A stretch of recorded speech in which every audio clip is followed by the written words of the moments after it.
Hello from Tajmotormedics. I've got a Kia Sportage here on a 2014 plate. This is a Mark III, third generation.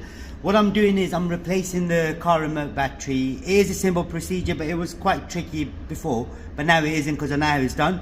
But I'm going to share that information with you guys. And if you did want a battery, there'll be a link in the description, so you can click on that link and it'll take you straight to where the batteries are available. Now every remote has a different number, so battery number. So always open the battery, open the remote key fob up first, and then look at the numbers on the battery, and then make sure you get the right battery for it. If you put a different size battery in there, it'll only work temporary, it won't be permanent. I'm going to show you how it's done.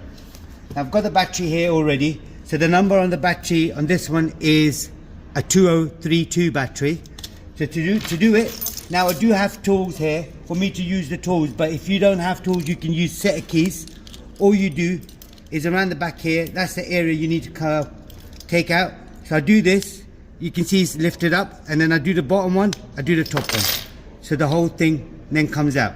Now remember the seal around the back, so make sure the seal's in there, so you don't want any water going inside. That's the battery we're replacing. Like I said, it's a 2032 battery. That's what we're doing. All I now do is remove the battery. Again, if you don't have no tools, use your nails or a little screwdriver if you've got it. If not a screwdriver, you want something really small and tiny to fit into the area, and then pull the battery out. All I'm now going to do is take this battery out, but this battery, I don't understand why it make the packaging so strong, but I'm going to cut this, cut that, so we can now take the battery out.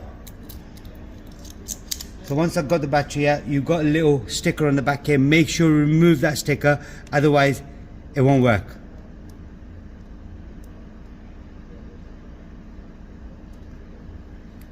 That's out. I then slot the battery in, so this side would go down.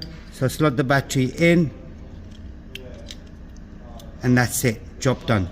So all I now do is put this back together from the end, on this end here, and then push it in. So make sure it clicks.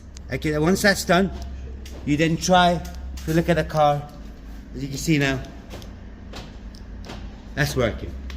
Okay, that's all it was on this particular model. If there is anything else you need to know, comment us below. We'll try helping you as much as we can. Don't forget to like, share, subscribe, and if this saved you a lot of money, there's a special thanks button. Click on that as well. Thanks for watching. Goodbye.